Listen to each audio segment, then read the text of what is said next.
Hey everybody, and welcome back to another episode of the Speak Plainly podcast, where we speak plainly about things that matter. I am your host, Owl Medicine, and in today's episode, we're going to be covering the single most dangerous question in trauma. Now, you can probably guess what it is.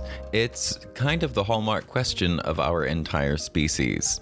And no, it's not, would you like fries with that? The question is why? You know, to start it off, really, why is such a natural question to ask? At least for human beings. It's science. Asking why has allowed us to uncover the secrets of the universe. It's given our species incredible insights into some of the most complex, if not the most complex, ecospheres and biospheres in the world or universe. The pursuit of this one question, why, has even let us send real-life people and even a few monkeys into space. But there is one place where the curious, penetrating nature of why can and usually does become the source of lots of pain and suffering. And more importantly, it causes us to get stuck. And when we're stuck in that, we get stuck in pain and suffering. The place where we have to be insanely careful about what we ask is trauma. Why is the single most dangerous question that you can ask in trauma, especially complex trauma? And we're going to get into why. So that's today's episode. Often when we are thinking about trauma, we're thinking about our own trauma. And by we, I mean the people that are listening to me right now. And the people who are listening to me right now are not 5 years old. They're not 7 years old. They're not even 13 years old. The people listening to this podcast now are grown adults. And the thing that we forget, because we're talking about us and we tend to not think too long or deeply about our own stuff, just kind of fleetingly and repeatedly. So we stay on this kind of superficial level of inquiry about ourselves. And when you stay on that superficial level of inquiry, where it's like, well, I'm talking about me, I'm talking about me, I'm talking about me. And you don't think deeply enough about it.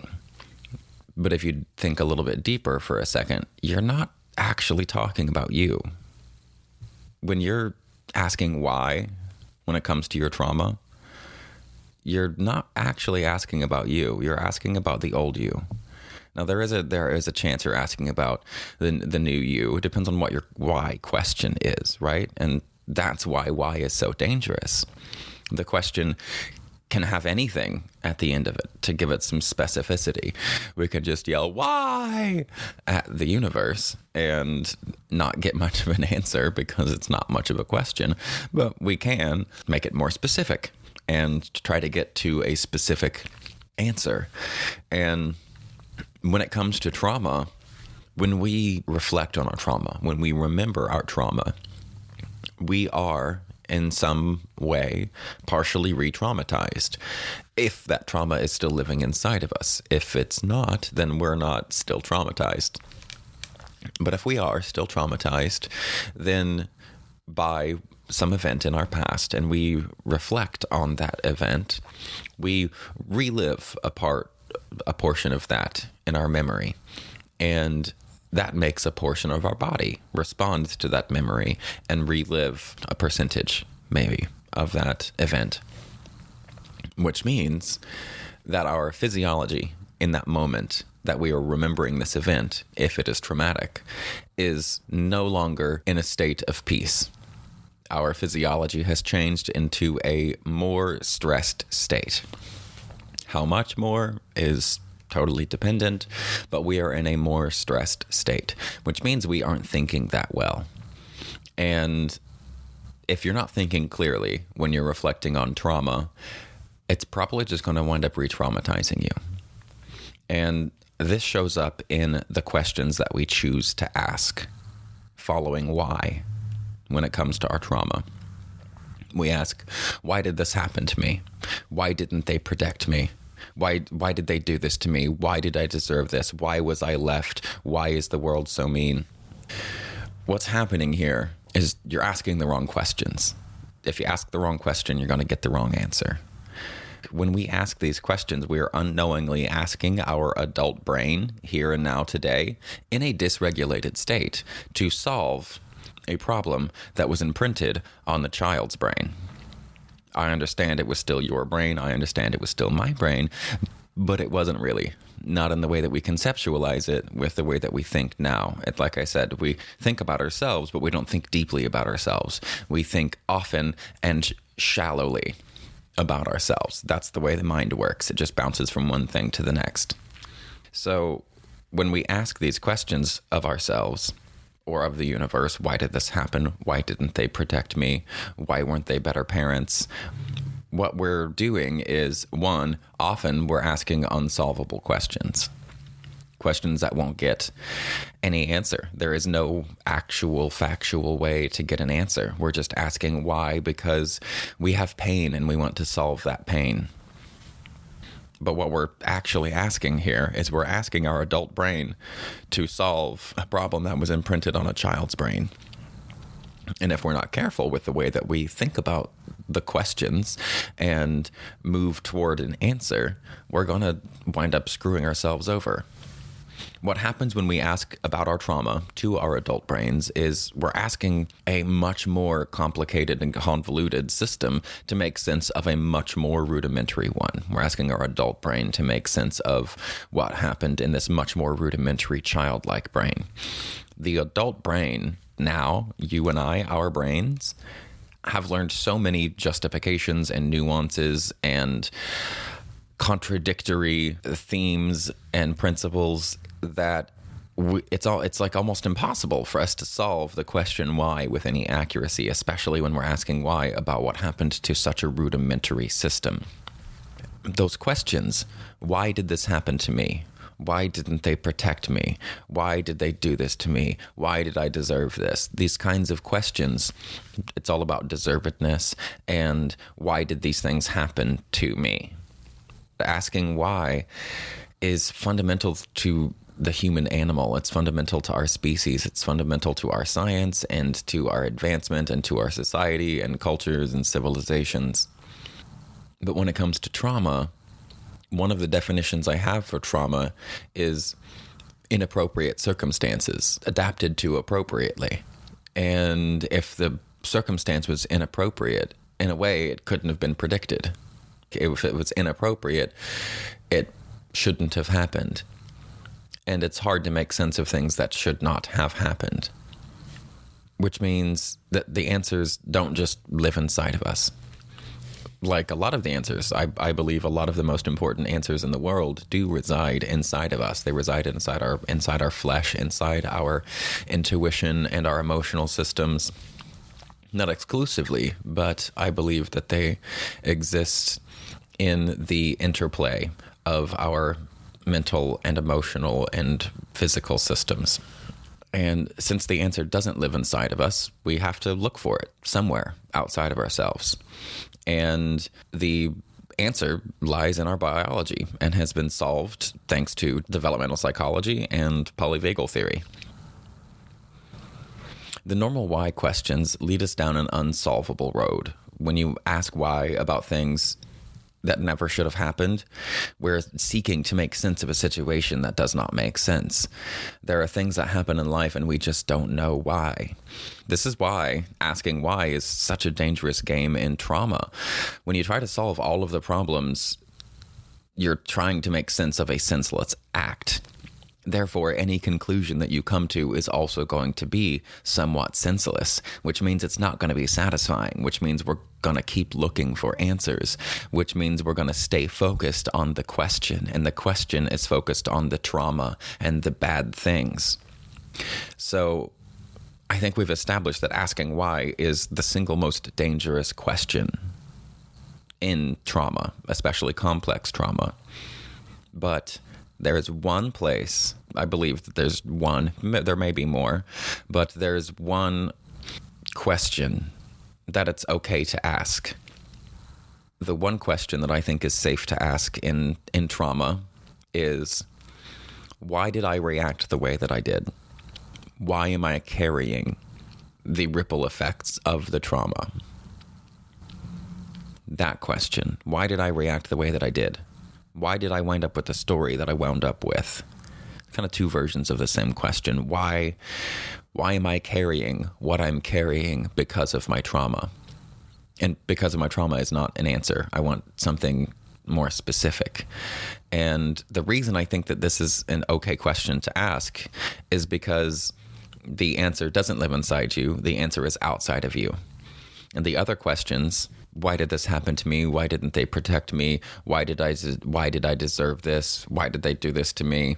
Those kinds of questions can't really be answered in any kind of way that's going to provide any peace. But asking, why did I react the way that I did? Why am I still reacting the way that I do? Those questions can be asked, and they can be answered in a legitimate way.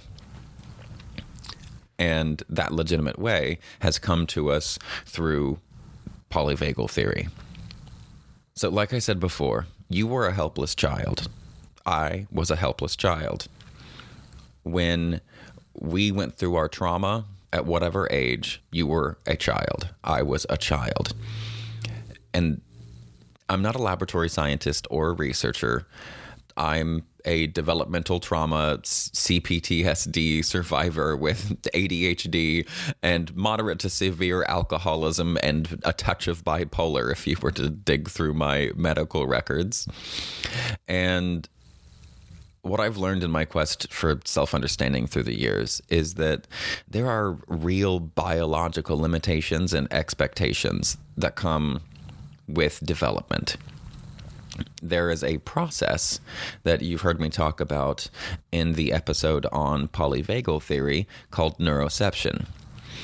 Neuroception is a process completed by your autonomic nervous system, the automatic nervous system, the one that you don't need to tell to do stuff, and it does everything for you. And I really mean it does nearly everything. It does like 90% of all of our work for us. And one of the things that it does, because we're a living, breathing being on an interdependent planet where everything eats and kills each other except for us now, but because our biology was designed and it co-evolved with nature, we have built-in systems that help us stay alive in this wild, jungled world that we have removed ourselves from entirely. And one of the ways that we maintain safety, so we don't die, so we can make more babies for ourselves, is through neuroception. And neuroception is just constantly scanning the environment to see if we're safe. And it uses all kinds of different mechanisms and sensors and integration techniques. But the process of scanning the environment to see if I am safe, the biggest piece you need to understand about it is that it is subconscious. And the next biggest piece you need to understand about it is all the time. Through neuroception, it's constantly regulating your heart rate and regulating your breathing. It's regulating your vasodilation. It's helping with all of the stuff happening behind the scenes. It's replicating your liver cells and all that. That's the autonomic nervous system. And proprioceptor and neuroception is making sure that you are safe. And importantly, because it's through the autonomic nervous system, it happens subconsciously, which is really good for us because it happens faster than conscious thought does. All unconscious things happen faster than conscious thought does. That's why we're constantly going, well, I wasn't thinking. Young people especially, I wasn't thinking, because they're doing stuff faster out of reaction than their brain is able to keep up consciously. And when we feel threatened by anything, by stress, we have a few basic defense mechanisms that we have evolved to launch in order to maintain our safety. When we notice a threat, the first thing that we can do is go to the group. right? You can think of a band of monkeys, or I mean, really anything, but you can think of a band of monkeys, a troop of monkeys, out of whatever a group of monkeys is called. And if you see a lion on the prairie or whatever, on the savannah, if you see a lion on the savannah as a little monkey, the first thing that you can do, especially because if it's far off, you just go join the group, because no lion is going to take on an entire pack of baboons. So that's the first step. And this happens in this order for absolutely everybody, because this is what our biology tells us through polyvagal theory, is the first step that our species launches in order to maintain or achieve safety is to socialize. That can just be moving closer to the pack when we notice a threat. It can be going and bonding with our caregiver as a child. But that first step is always social engagement. And that happens through the ventral vagus that we covered in the polyvagal episode. Then the next step, if that doesn't work, if we go join the group, but then suddenly 12 more lions come out, and now it's going to be like a whole pride of lions against a whole pack of baboons, then we're like, oh, what happens next?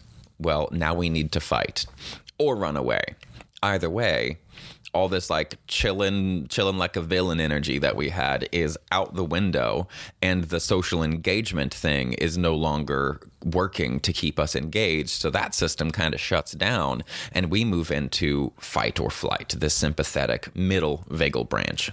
That shunts blood where it's supposed to be to get us ready to fight or to run away. And thirdly, if that doesn't work, if fighting or run away doesn't work, then we can play dead. We can do like a possum or a lizard or whatever and just play dead. And that is a strategy, that is the final strategy that we have in order to immobilize ourselves as a way to find safety. So 3 ways that we find safety. The first one, and it always happens in this order, is social engagement. The second one is sympathetic fight or flight. And then the third and last ditch effort is the immobilization freeze fawn. Now, the reason that this is important is, why did I react this way? Why did I react like the way that I did? You reacted the way that you did because your biology demanded it of you. I hope this is beginning to land. What I'm saying is, you may not have known about these strategies. You probably didn't. You may not have known about polyvagal theory and the hierarchy of these nervous system circuits, but they're real, and they command our biology much more than your personality did. And that's the key. This is what I want everybody to hear. When our ANS, that autonomic nervous system, detects a threat, our DNA, not our personality, not our character, tells us to first try to connect with another human being. That's the first thing that happens. And if that doesn't work, then we move into fight or flight. And if that doesn't work, then we move into freeze or fawn. But we don't get a choice in this. And that's the point. Most childhood trauma is based around not having a secure connection with our caregivers, which means that we automatically miss out on building the neurological tendency towards socializing as a way to cope with stress. Do you get that yet? So we always will try this social engagement, then fight or flight, then disengagement. And it will always happen in that way at first. Then through conditioning, when one of those strategies is repeatedly successful, we tend to launch that strategy exclusively. So when it comes to all of these why questions, why am I the way that I am? Why am I broken? Why did these things happen to me? Why didn't they just care? Why couldn't they have been there for me? All of those questions lead you down a path that is unsolvable, and you deserve answers to those questions. I'm not saying that you don't, but you're probably never going to get them. And that's the shitty part. those first sets of questions, you're probably never going to get answers to them. They are unanswerable. But these other questions that ask about why you are still living with the things left over from your childhood, where they came from, how you became the person that you are, how you got here, why am I the way that I am as a result of my trauma, that can be answered. But you have to actually dig for the answer. And the answer is you are the way that you are because your body chose strategies before you ever had a chance to. So the reason that you respond to trauma the way that you do is because in your situation, whatever it may have been, the strategies that you launch now were the strategies that were the most successful then. Now, if you're much, much older in life, if you're in your 50s and 60s and 70s and 80s, then you may not be acting out of those same traumatic responses from childhood. You may have learned over time through conditioning as an adult that fawning and freezing isn't the best way, and you became a fighter because you're counterbalancing those years of fawning and freezing. Now, maybe that happens through conditioning later, but for most of us, when we are first digging into looking at like how we got injured and how that affects our lives now, most of those people are in 20s and 30s and 40s and looking at raising kids, and we're still acting out those same habits from childhood that were strategies that we launched as a way to survive the inappropriate circumstances that we were in. Which is why is such a dangerous question. Why is unanswerable most of the time. But occasionally you can get to the answer. And as far as I'm concerned, if your why doesn't lead you to a biological conclusion, you're probably screwed. Whatever your why question is, you're probably screwed because you probably aren't going to get an answer to it. Now, this is unfortunate for most trauma baby people. When I tell you this, don't get too mad at me, or do, whatever. The reality for all of us is hyper-independence is a trauma response. Most of us know that. We become super independent, and we don't think about the nuts and bolts like mechanism of action as to why that happens, but we understand that it does happen, and it seems totally understandable. It's like, okay, yeah, people hurt you, so you don't do that. And it literally is that simple. But the understanding the biology underneath that when we were babies, that social engagement circuit, that ventral vagus, is how we were supposed to bond to our caregivers. And if we didn't have that, or bonding to our caregivers led us to being abused or inconsistently getting our needs met, then bonding with our caregivers was unsafe. So we learned to not rely on that first step.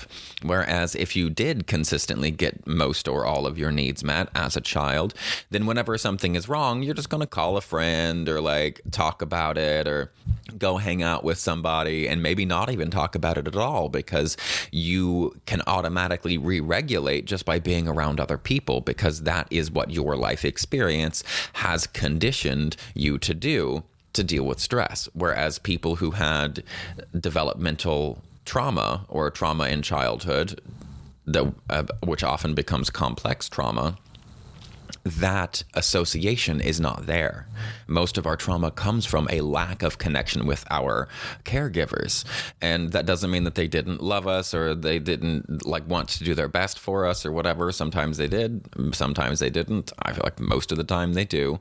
There are the occasional super fuck ups, but for the most part, I think parents try, and then they're screwed up. So we are screwed up. And we don't get to bond with them, so we don't rely on that neurological network.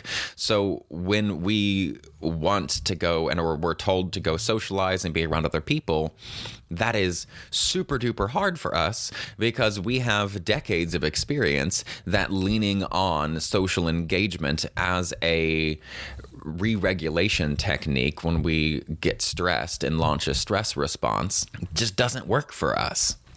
And the thing is, that's a personality trait that we have adopted and been like, this is me, that is exclusively from trauma.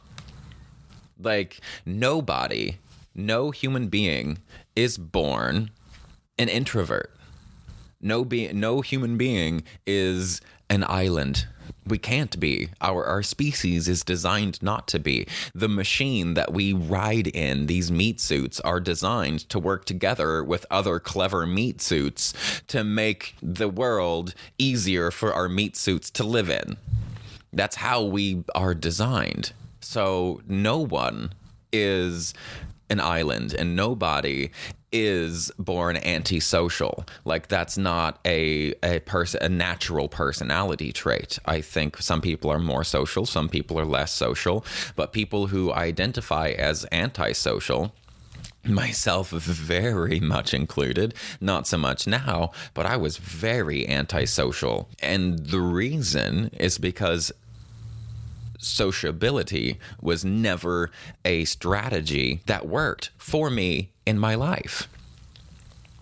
So I just wanted to say that real quick for those folk like me who are antisocial and like only go out at night and all of that kind of thing. That's great. Do you, boo-boo. But just also recognize that you got about a 98% chance that that is directly the result of not getting your needs met as an infant or as a baby. And the problem with this is when that social engagement circuit is not turned on, we only have access to the extreme sympathetic and the extreme parasympathetic. Meaning we don't have access to these blended states that I talked about in the polyvagal episode. Blended states being a combination of sympathetic and parasympathetic. So the blended state would be play for social engagement and sympathetic. And a blended state would be rest and digest for social engagement and parasympathetic. That dorsal parasympathetic.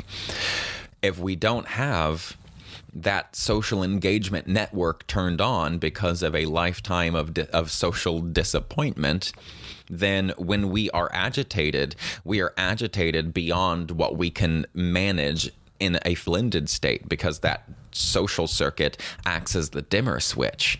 Without the social circuit being well established and turned on regularly, we have on and off for sympathetic and parasympathetic, meaning we only have access to fight and flight and to freeze and fawn. We don't have access to play or sex even, and we don't have access to rest and digest. So if we choose to stay antisocial and leave that as a part of, especially a big part of our personality, we are guaranteeing ourselves to have a battle with anxiety and depression for the rest of our lives. That's just a fact because of the nuts and bolts of our biology. I'm sorry about it, but that's literally the only options that we have. That's the way that we understand and know that the biology works. Those are physical branches of the vagus nerve, the dorsal, sympathetic, and ventral. These are physical branches of the nervous system. This is not just a concept. This is an analog happening inside of our bodies. So for those of us with trauma, focusing the question of why, all that does is make us relive the traumatic instances and spin us down a cycle of questions that can never actually have answers. But if you can find a question that leads you to something concrete, like this biological answer, that might actually be helpful. But asking why about almost anything else in trauma is a recipe for absolute disaster because you can't solve it. There is no sensible explanation for a senseless act. And what we experienced was senseless. Even if we understand it now with our adult brains And we're like, oh, mom couldn't do this, and she was working 3 jobs and all of these things. Those are very true. And those are reasons that your mother deserves a pass, but they do not negate the trauma that lives inside you as a result of her real world limitations. Does that make sense? Please, I really hope that makes sense, because this is kind of the take home for me. Like, we have to ask why as a species. I think it's in our nature. We ask why about everything. Be around a 2 or 3 year old, there's a development chunk of time where you just get like a full year of why. And I think that's great. We want to understand things. It's a natural question for the human species to ask. And it has done incredible things for us. It has got us to the moon and back. It has got it's got thousands now of satellites up in the sky and fixed orbit with the Earth, like just incredible things. But we were asking why in those situations to understand fundamental truths about the universe, and then to leverage those fundamental truths about physics and cosmology. We asked so we could understand the hardware, the nuts and bolts of how the physics actually worked. That way we could leverage those physics to do what we wanted to do. And that is the only time, and I mean the only time, that you should ask why in trauma. As a traumatized person, you should be asking why, and your questions, your why questions. The question is the most important part of good science. You have to ask the right questions to get the right answer. And in trauma, I think it's even more high stakes. You have to ask the right whys. And when you're asking why about the traumatic situations that you have lived through, or that when somebody else is talking and that they've lived through, and you're witnessing them go through that process, if the end result of that question, if the answer to that question isn't a fundamental principle of the world that we live in, it's probably not going to be helpful. But if it is, like this answer, the reason that you did respond, the reason that you responded the way that you did, and you still respond the way that you do, is because of this hierarchy that gets launched in our biology when exposed to stress, regardless of our personality or character or moral fortitude. It's that hierarchy followed by conditioning that is unique to each of our circumstances, which means it had to have happened that way. You know, when you think about something, especially something fucked up for a really long time, and like weeks or months or years even, and then you finally come to the conclusion of it couldn't have been any other way. It had to have happened that way. Maybe it doesn't happen that often for you, but I'm sure that you've had at least 1 or 2 experiences like that. This is that for me. I've thought about trauma for so long now, from as many angles as I possibly could, that I've been led back to that answer. It happened that way because it couldn't have happened any other way. Given the real world circumstances of my mother or father or the foster homes or wherever and whatever situations you were raised in, there were real world limitations there. And then they responded understandably to those, and it rippled down onto me. Now, that's not to say that what happened is excusable. And if it was excusable or reasonable, it doesn't mean it wasn't traumatic. Please hear that. Just because something happened to you that was traumatic was reasonable and understandable, that doesn't negate the trauma. Just because something traumatic happened to you that you later on as an adult now realize was reasonable because of the real world limitations on your care providers or whatever, that doesn't negate that the trauma is alive and well inside you and wants to be dealt with. So I'll leave that there. You responded the way that you did to your trauma because your DNA, my DNA, is programmed to respond in the exact same order every time for the whole species. And it will do that over and over and over until one of those responses tends to be the dominant one that has the most success. And then we will lean on that one. And trauma lives in us because our social engagement ventral vagal network didn't work. And that's what allows us to have a dimmer switch on our sympathetic and parasympathetic. I mean, trauma lives in us because we either shut down or we ramp up way too hard. And that's because we don't have dimmer switches. I mean, we don't have dimmer switches because part of our trauma was from a lack of the social connection, and that's social bonding. And that's not just your brain is weak because you didn't do that. No, it's bigger than that. It's a biological reality. So when you ask why, make sure that you understand that if the end result of that question can't be a biological one, it's not useful. The reason we ask questions is to get answers that help us. So ask the right question. Why is the single most dangerous question in complex trauma? So be really careful with it and understand that you are the way you are because you had to be. Thank you so much for listening. If you made it this far in the podcast, I appreciate you listening all the way to the end.